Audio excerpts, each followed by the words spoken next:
আপনি যেটা বললেন যে সারা বছর কেন এটা উদযাপন হয় না, বাবা এই বিষয়ে আলোচনা হয় না। আমি একজন শিক্ষিকা, আমি বিয়াম ল্যাবরেটরি স্কুলের একজন টিচার।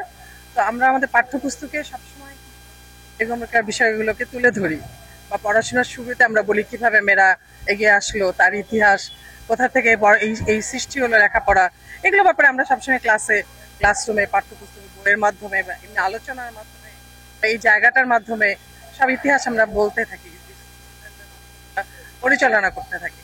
তো আমরা করি আমাদের পড়াশোনার ফাঁকে ফাঁকে আমাদের এগুলো বিষয়গুলো আসে আর কি।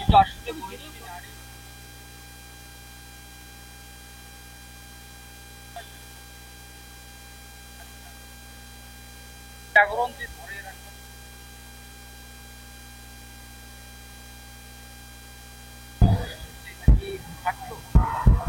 হ্যাঁ থাক, যুদ্ধ তো চলবেই।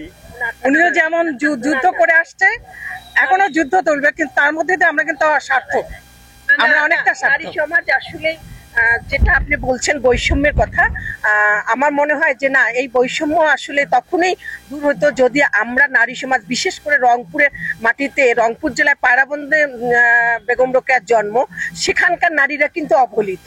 আজও কিন্তু তারা কিন্তু সেই যে শিক্ষার হার বাড়ার কথা সেই অনুযায়ী কিন্তু পায়রাবন্দর বা রংপুরে কিন্তু সেই অনুযায়ী কিন্তু আমরা আমরা আসলে আমরা এই টিভি চ্যানেলের মাধ্যমে আমরা জোর দাবি জানাই যে আমরা রংপুরকে দেখতে চাই সেই স্বপ্নচূড়া, মানে রোকেয়ার যে স্বপ্নচূড়া যে বই যে লিখেছিল, সেই চূড়ায় যে তার যে স্বপ্ন ছিল, আমরা সেই স্বপ্নতেই নারীরা যেন এগিয়ে যেতে পারি। এটা আমাদের বৈষম্য নয়, আমরা বৈষম্যকে দাবি করছি না, আমরা নারী হিসাবে নারীদের যাতে অগ্রগতি, সমাজকে এগিয়ে নিয়ে যেতে পারে, শিক্ষায় শিক্ষিত হতে পারে, আমরা সেই দাবি রাখতে চাই।